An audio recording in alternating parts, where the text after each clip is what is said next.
heard her crying, and I heard some guy say that you're going to be okay, I'm going to help you. And I kept calling her name, but she wasn't answering. Body camera footage from King Road shows what happened the day police responded after 4 University of Idaho students were found murdered in their home. Where's she at? Yep, where's she at? Where's she at? I go through the police response and what those surviving roommates told officers about what they saw and heard. I heard her scream, and she ran downstairs because she saw someone. That's what I'm pretty sure she said. Someone's here, and she screamed and just ran downstairs. And I called for her name, but I jumped up and locked my door because I was so scared.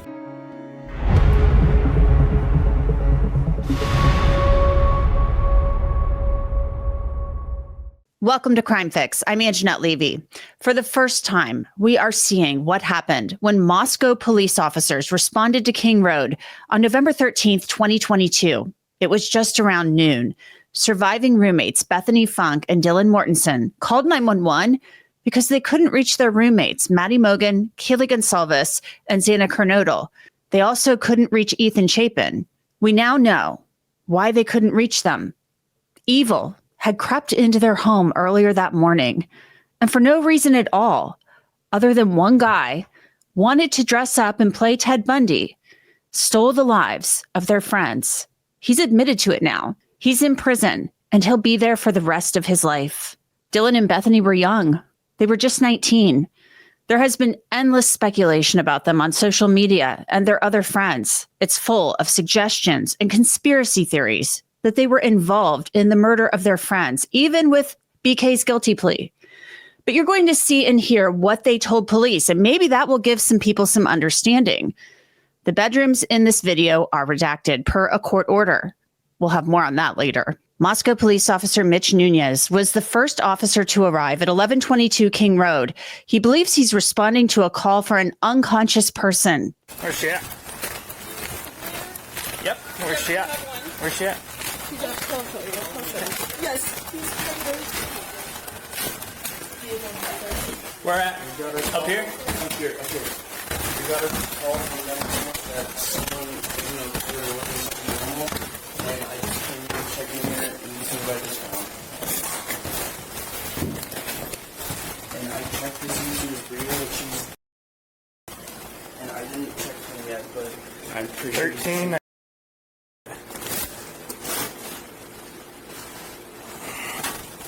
Okay, get back. I don't know if they're still in here or not. I really just in here. I grabbed the knife. They're like 1370.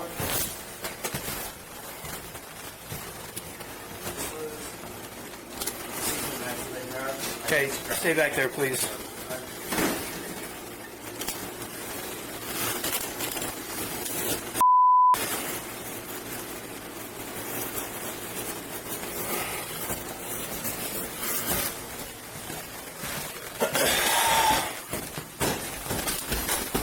Slow down.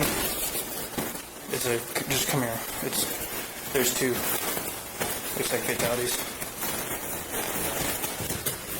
Now, this officer, Nunes, is just 22 years old, the same age as the students he's racing to help on King Road. Nunes was not at all prepared for what he saw, what young cop in a college town would be. These are officers who typically respond to calls for loud parties.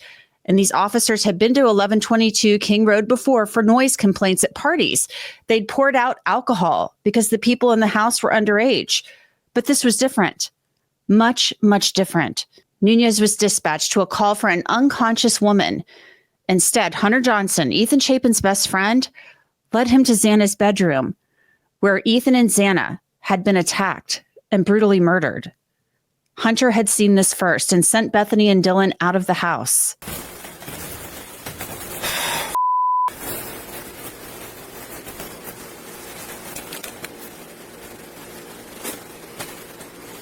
Dude.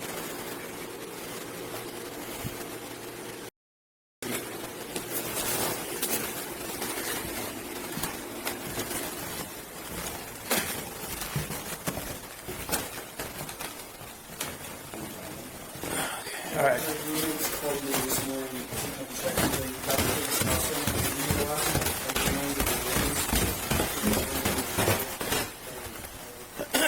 Okay. Nobody's allowed to leave for now, okay?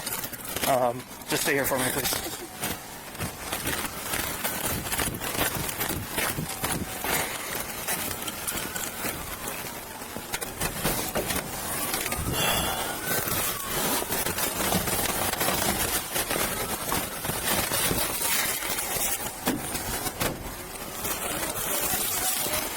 You know the... Okay. Here. Can you guys go over to the dumpster for me, please?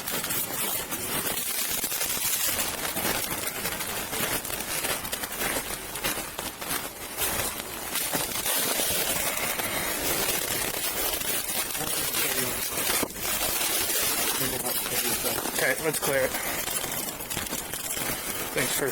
Now, Nunes has wrapped the area in crime scene tape. Now he and another officer will clear the house to make sure that no one, especially the killer, is still inside. It's over here. Okay. I'll just start down here. Police department.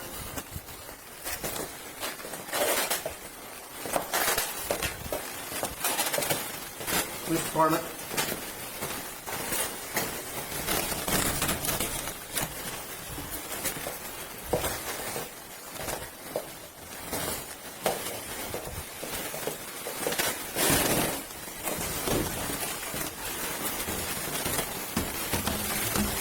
Moscow Police Department, if you're in here, announce yourself.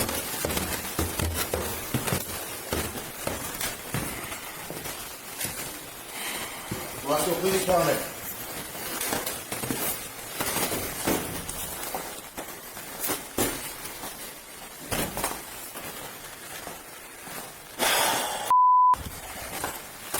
Clear here. Going up. There.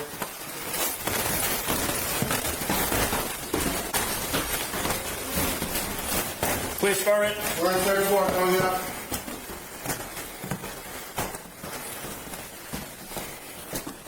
We got another. Moscow Police Department.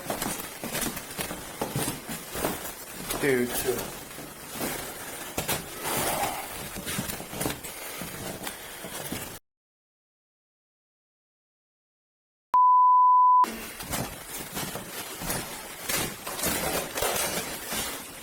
Moscow. We're clear. Let me just secure the outside first. Go So to the front door. there's the back entry. I was going to start taping it all off. Brian's taping the outside off. Okay. Where's the... There are two right here.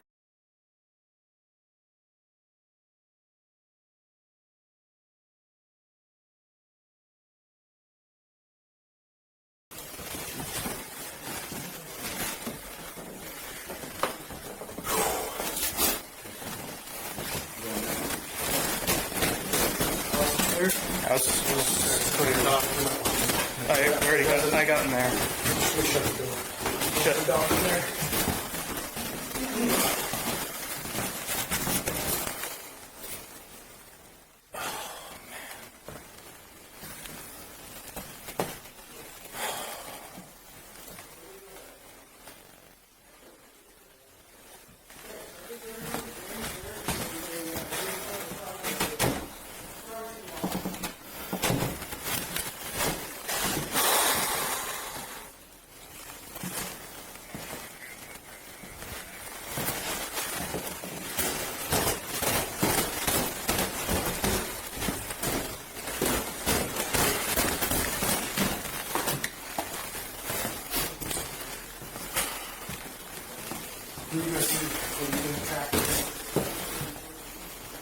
Check with the prints.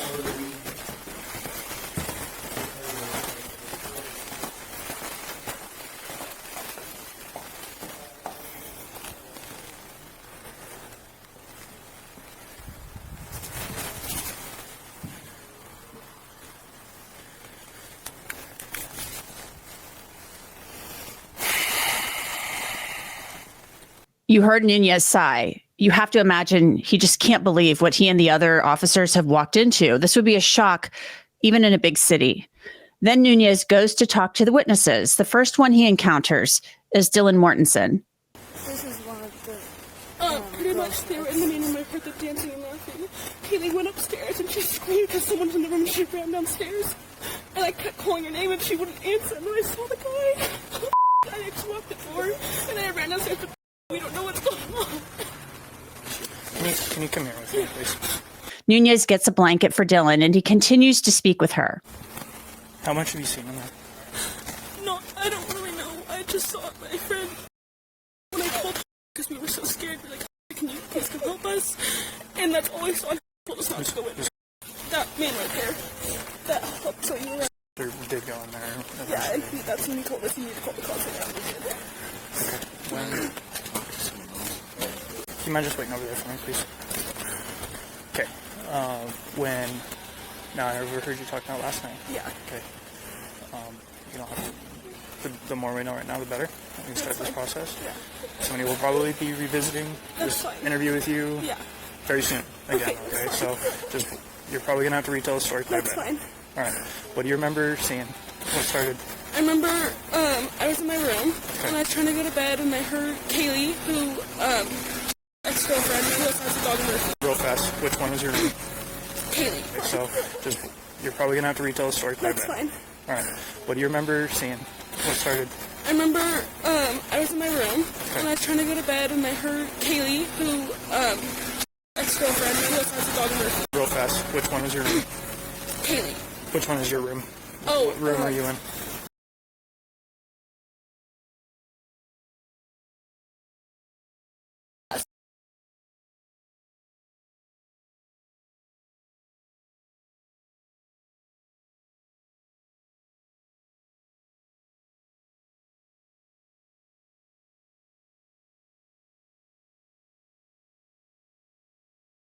You were in that room?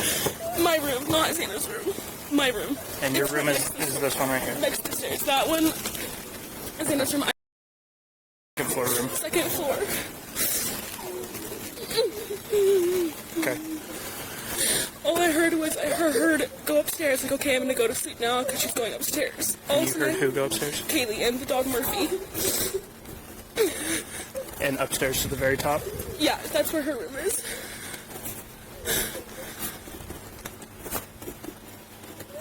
Okay. And then all of a sudden I heard her walking up. I heard her scream, and she ran downstairs because she saw someone. That's what I'm pretty sure she said. Someone's here, and she screamed and just ran downstairs. And I called for her name, but I jumped up and locked my door because I was so scared.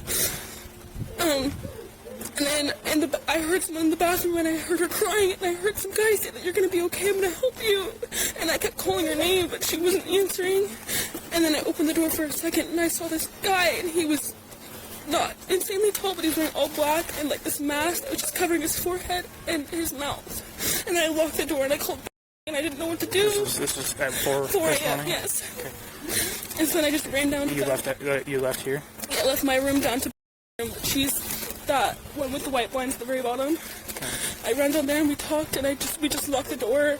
We didn't think anything of it. We're like, nothing happens in Moscow, so we just like tried to go to bed. And then we woke up, and it was weird because none of our roommates were up, and we called all of them. They were not waking up, and so me and like, this is weird. So I called and to come over, and then that's when all this happened. This is Dylan's initial police interview. She would later tell police that she believed the woman crying that she heard was actually Xana. And despite reporting by other outlets that Dylan said she heard the man say, "It's okay, Kaylee, I'm going to help you," Dylan never said that. That was likely a misinterpretation by officers who first arrived on the scene, and it ended up in a CSI's report. Now back to Dylan. Remember, she said nothing happens in Moscow. All right, describe the guy that you saw. I don't think he was a little bit taller than me, and I couldn't really see much of him, but I'm almost positive he was wearing a full black outfit, and he had this mask that was just over his forehead and over his mouth, and he didn't say anything to me, like, at all. I just shut the door and locked it because I didn't know what to do, and I think he went out like the side door, the sliding door in the kitchen that goes out to the backyard. Okay. And then I didn't know anything else, so I called And I was like, I just need to come downstairs and find you because I don't know where anyone else is. And I called Maddie, I called Xana, I called Kaylee, no one would answer. Okay. Alright. For Xana, do you know how old she is? She's 20. Is she in a sorority house? Yeah, not anymore. Dylan continues to talk with the officer, giving him information about her roommates. What are their names? Maddie Mogen, Maddie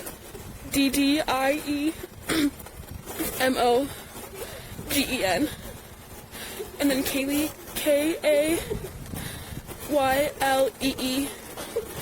Goncalves, Gonclaves. I think that's how you spell it. How old is Maddie? She's 21.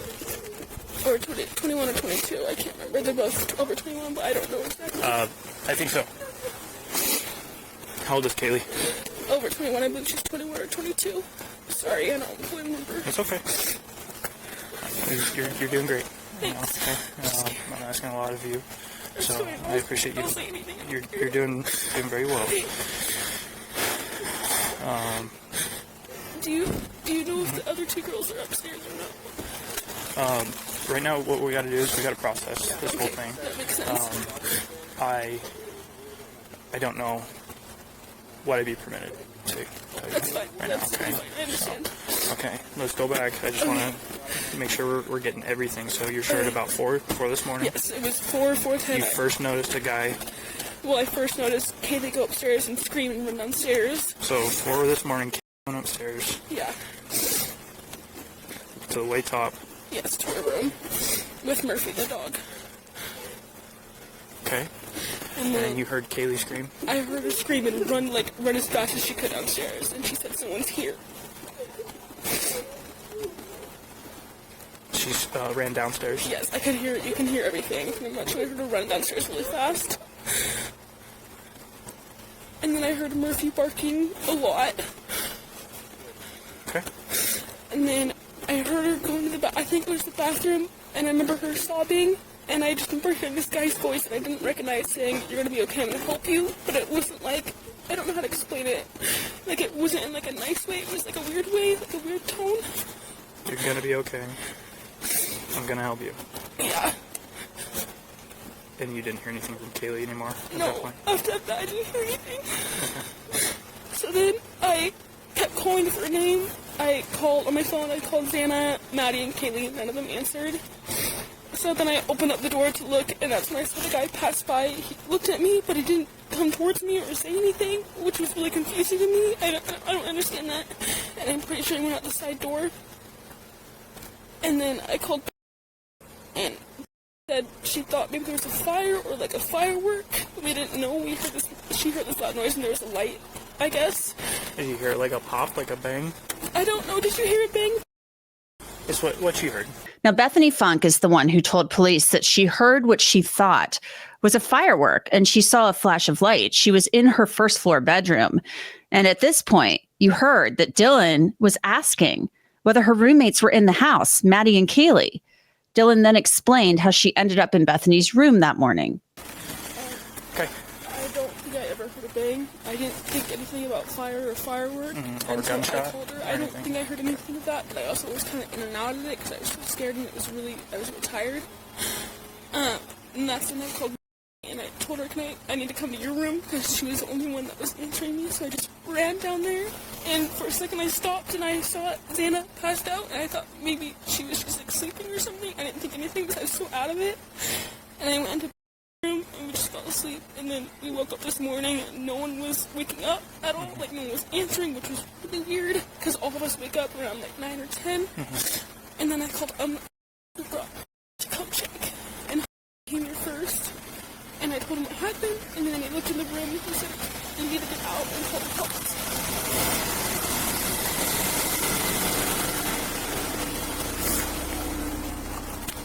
Okay. The guy that you saw, I know it was dark, right? Or were there lights on in the house? I think there were lights on in the house, I believe. Okay. I don't really know what he looked like because he had a mask, but he wasn't like super tall. How tall are you? I'm 5'10". I think it was maybe my height an inch or two higher or lower. I can't really remember. So about 6 foot. I think so. Around there. Okay. me. How was he built? Fat, skinny, stocky? More like skinny, but like basketball player kind of skinny, like not too skinny, but like almost fit skinny in a way. That's what I think. I don't know for sure. And then the voice, he said, when he said those words, you didn't recognize that voice before. I didn't recognize him or his voice. I mean, I also couldn't see him, but I didn't recognize that voice at all. It didn't even cross my mind if that could be. Did you guys have a party last night too? Or? Not tonight, but there was and we had like a formal thing beforehand. That was 2 days ago. Officer Nunes then talks with Bethany, the second surviving roommate. An exchange with Hunter Johnson, who came to help Dylan and Bethany, is also in part of this video.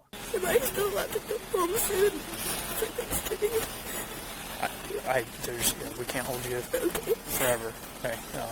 So we'll cross that bridge when it gets there, and the detectives will work with you guys to get a hold of you however we best can. Okay.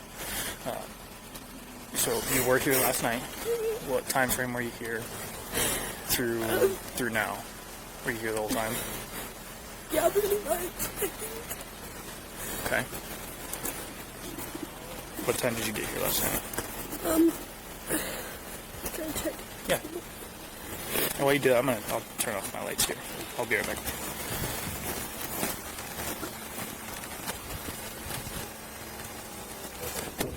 I forgot you were here, man. Do you still want to hang out here? I just want to know what's going on. Yeah. I don't know how much I'm allowed to disclose right now. We're processing what's going on in the scene. As soon as we know for sure, we can tell you guys what's going on. We absolutely will. I know it sucks to be in the dark with this, but okay. And what's your relationship again?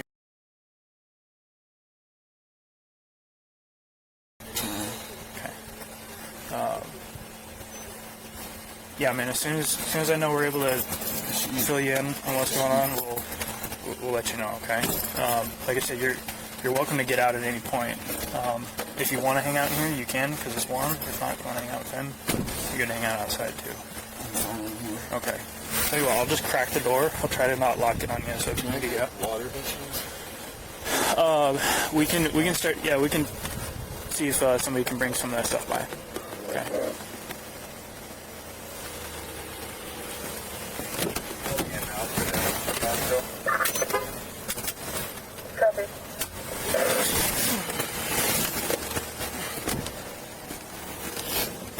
Okay, sorry about that. Alright, so what time were you here last night? About like 1:24 or something in the morning. Today? Yeah. 1:24 you got here? Okay, what was going on at about 1:24? Me and my friend watching Vampire Diaries on the couch. You and... Okay. Watching Vampire Diaries.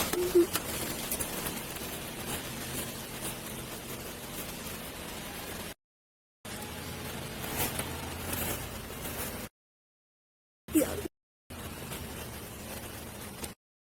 Yeah. You... And then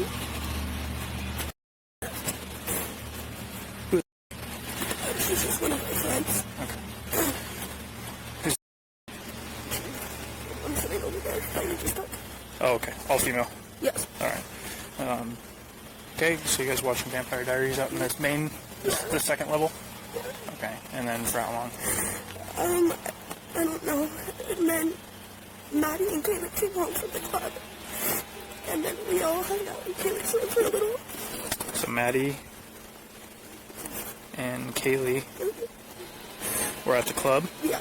You know how long they were there? Probably till closing at least? I don't know. They went to drug truck afterwards.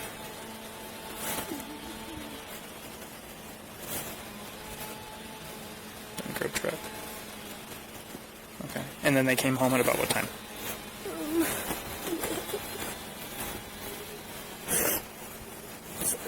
It's okay. You're doing great.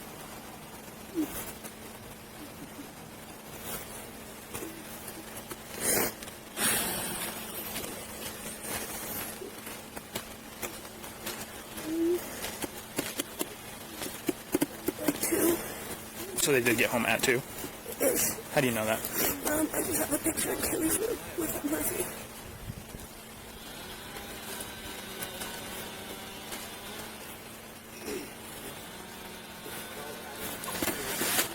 Okay. Then what happened after that? And then me and Maddie took out Murphy, and then...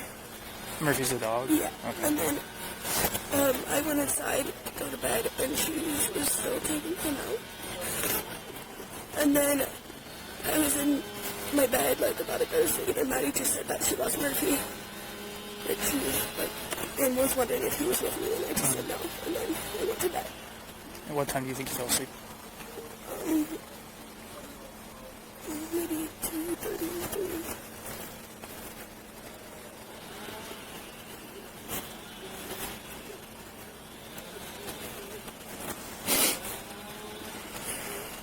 Okay. What time did you wake up at all between 2 and... I heard something like loud and Murphy like bark. Like usually like he barks at things. And then I thought I saw like a firecracker, so I thought someone maybe was just drunk and like put a firecracker in the house. But I wasn't even really sure because I was kind of still asleep, so I wasn't sure if it was like real.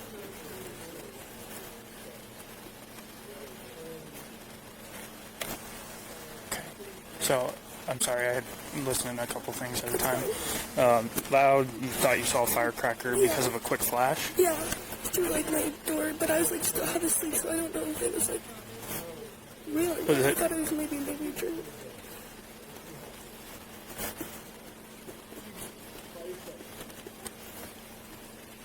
Okay. And then, did you ever like, pick up your phone to see what time that was, or? Okay. Oh, maybe I might have called and asked her what was happening, because sometimes we do things and I'll call her and be like, oh, what was happening? She's just Ethan. Bethany then describes how she called her roommates after Dylan called her at 4:19 that morning. I tried to call Maddie and Ethan and Xana and all them at like 4:20. So you called I tried to call all of them and Maddie? answering, but at what time? 4:30 and 4:22. And then 4:21. Okay. And then Ethan at 4:22. And then Kaylee at 4:31. I thought they were both asleep. 4:31? Yeah. So no answer, and then did you go to sleep after that? Yeah, I just kind of fell asleep again. I was like half awake. Okay, and then what, throughout your day, you got up at what time today? I like woke up because my jaw was hurting really bad. I took some Advil at like 6 or 7, and then I just went back to bed. So I figured no one would be up anyways. And like, I didn't wake up until we called you guys again. Okay.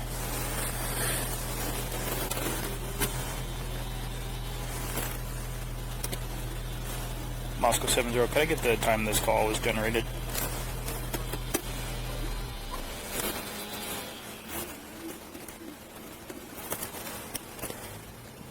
Copy, thank you.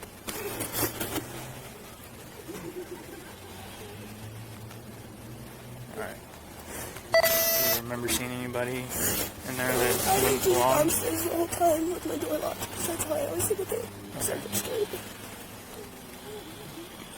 I didn't really hear anything either. I thought they were just being like loud and making things.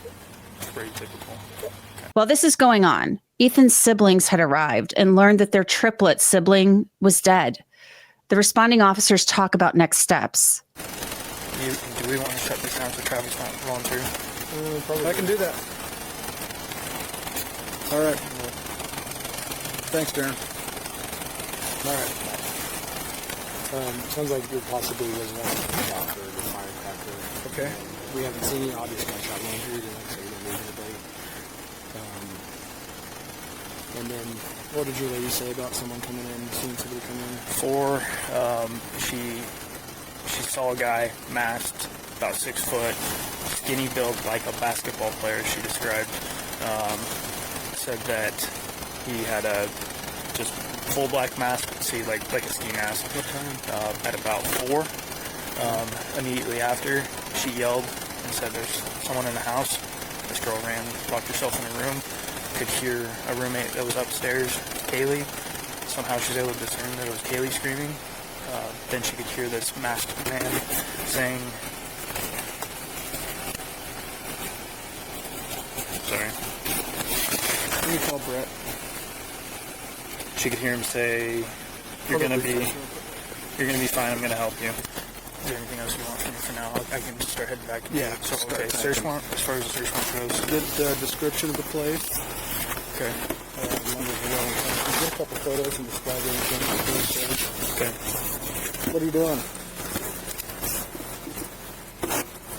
Well, get into town. We've got a quadruple homicide. Yeah. 1122 Queen Road. Yeah.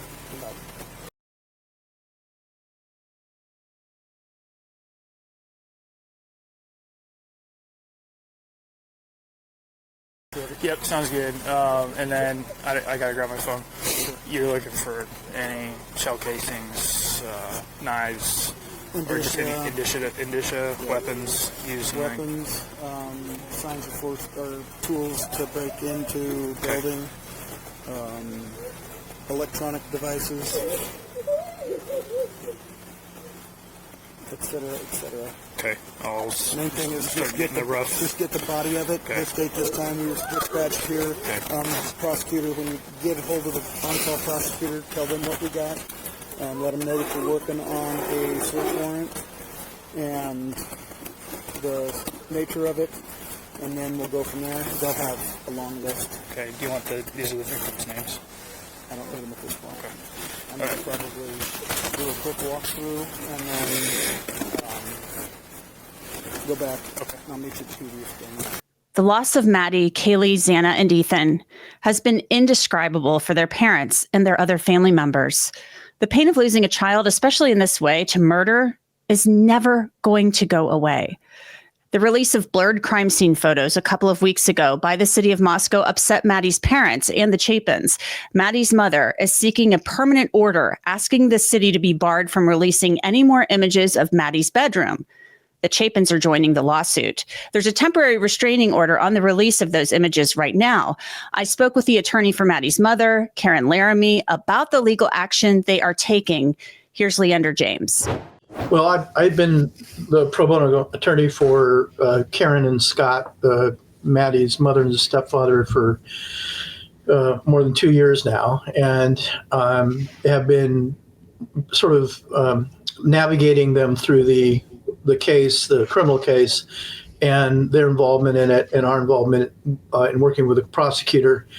And along with that, sort of the arc of recovery, in each of these cases, there's sort of an arc of recovery for the crime victims. And that relates to what we're going to talk about today, because when we got to the sentencing phase, both for them and for the Chapins, the sentencing phase provided some closure.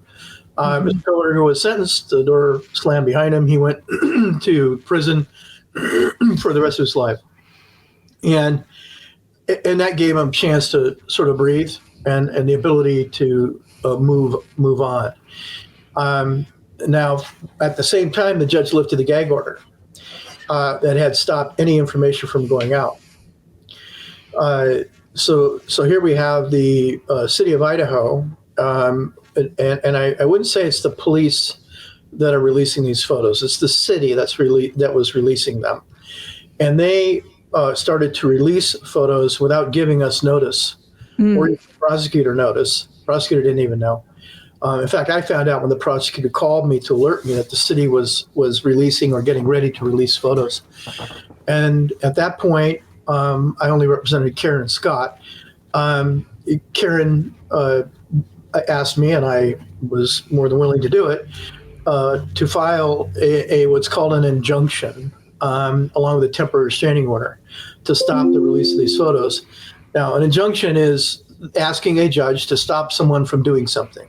They're enjoined from doing something. If you win an injunction, the court tells them you can't do that. In this case, you can't give out the images of the death scenes. The temporary restraining order is a preliminary process where the judge temporarily and immediately stops the person from doing it so that we can look at it closer and decide what the proper decision is on the law for the injunction, which is permanent. Mm-hmm. So I filed both the injunction, and then in the context of the injunction, within the case of the injunction, I asked the judge for a temporary restraining order, which are rarely granted. Those are very, very, very rare. In fact, the judge has to order that you post a bond in case you lose to pay the other side's attorney's fees.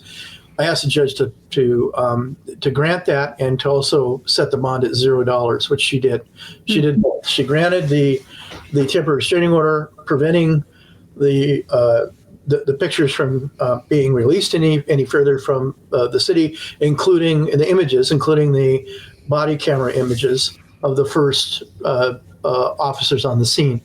You can imagine how gory that would be. And even though they were redacted and blurred out in spots, she felt they should not go out under the exception in the FOIA statute, which we can talk about if you like. That's an unwarranted invasion of personal privacy exception. So as it stands right now, under the temporary restraining order, the judge feels it is an invasion of privacy. Is that for everything, or just certain items inside the bedrooms of the victims, both Maddie and Xana? Yeah, her specific order is that the images of the bedroom, of Maddie's bedroom, are not to be released. She did not apply it or say that with respect to the other bedroom. However, the city took, I think, a cautious approach that they should, and is withholding both bedroom images from being released any further. What I will argue to the judge is that the statute, the city's obligation to apply the statute, including the exception, is an affirmative obligation that applies to all images. Nobody has to come forward and ask them to do this. They're supposed to do it correctly. And this was my disagreement with the city. I tried to resolve it with the city. I tried to reach a resolution. I did not want to file a lawsuit against the city, but I had to, because they disagreed with me and thought these bedroom photos could be released, these death scene photos. The nice way to say it is the bedroom photos, but they're death scenes. And we disagreed on that. And that's why I had to file the injunction.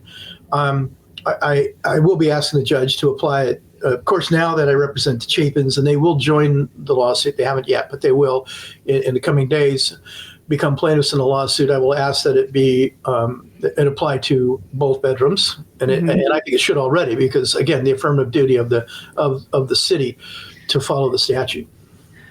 So the city's argument is that with redaction, it should be released. And your position is no, even with redaction, it should not. Correct. Yeah. They gave me what they called a representative sample of the photos that they're releasing. And they're really three types. There's the images of the outside of the house, images inside the house of personal areas, including living room, bathroom, dining room, that type of thing, kitchen. And then there's images of the death scenes in the bedroom. Now, my core objection is to the images of the death scene in the bedrooms.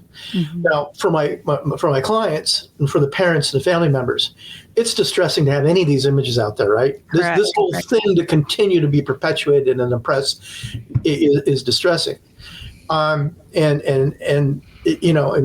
I'll say for myself, the only reason I'm talking to the press and talking to you is because I think it's beneficial to them to get this message out about these photos, that we shouldn't be looking at them, and they want that message to go out.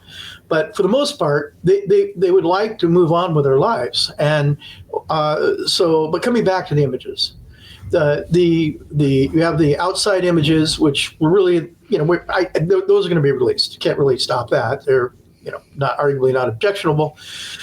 There's the interior of the house photos, which I find somewhat distressing, and I would rather they not be released. But I recognize under FOIA and the broad policy in the law to allow for the public to access investigatory records. There's a large body of law on that. Generally, in this free society that we have, we want the public to be able to scrutinize investigations and have access to this information.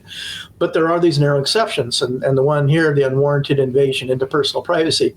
And there is a very good case that was authored by Judge Medema in Boise, a district court judge who gave a really astute history of this exception, along with other things, what the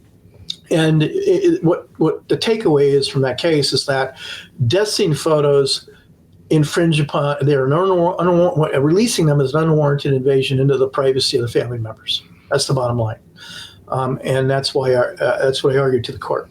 And so the judge agreed with you, at least for the TRO. So you believe this case will support your position for the injunction, which would permanently bar the city from releasing the images of the bedrooms. Correct. I not only will I have now, at the time of the ruling, I had the testimony of Karen and how distressing it was for her the thought that any of this is getting out, particularly the death scenes.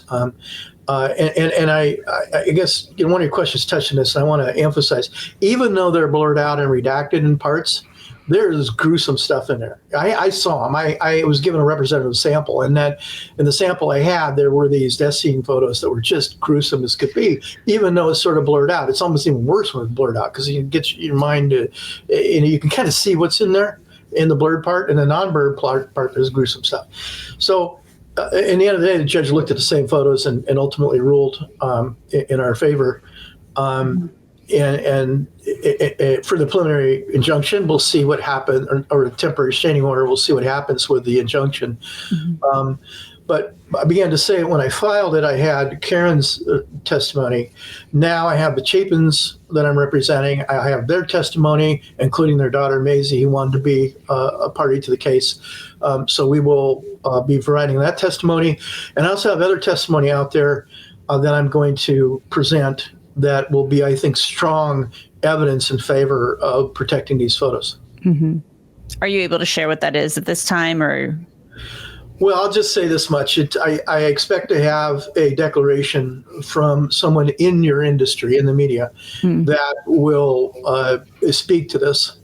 And I'll also have my own declaration that will, because I've been told since by certain media, and I'm going to be very discreet about this, but I will say that certain media have told me that it is, in their view, it's improper to show these photos. Even though they had access to them, they wouldn't publish them. And I think that's good evidence that in the industry, even the industry itself, there are at least some who believe this is an unwarranted invasion. The crime scene photos that were released were redacted with blurring, and some media published some of those even with the blurring of the bodies of at least one of the victims. That was very distressing to Maddie's mom and Ethan's family. There is one major news outlet that published one of the more of the bedroom photos, and I think they've since maybe pulled it off or redacted it. But there's the standards get to be what should be released under FOIA. Now that's on the city. They got to figure that out, and they got to get it right. And I tried to help them get it right, and they rejected my input, and so that's why I filed the lawsuit. Now we have the judge who's going to tell us what that standard is. The second is what you're talking about, that there's a standard in the industry, in media industry. You could say mainstream versus tabloid or whatever, but there's a mainstream sort of standard out there of what you would produce or what we publish and wouldn't. That's a case-by-case basis, but there is sort of a mainstream standard out there. And then you have in each news organization, you have the editors that get together and they have these conversations of what should we produce, and what should we publish. And I have literally had a news organization, a couple of them now, apologize and say they got it wrong because they had published some of these photos. And that's, again, partly why I'm talking to you. I'm trying to get the word out. And I'm imploring people not to look at these if they're out there, and to please don't publish them if they're out there. Leander James believes a case out of Boise involving the shooting of a police officer supports his position that the footage should be redacted. The hearing on the injunction is scheduled for next week. And that's it for this episode of Crime Fix. I'm Angenette Levy. Thanks so much for being with me. I'll see you back here next time.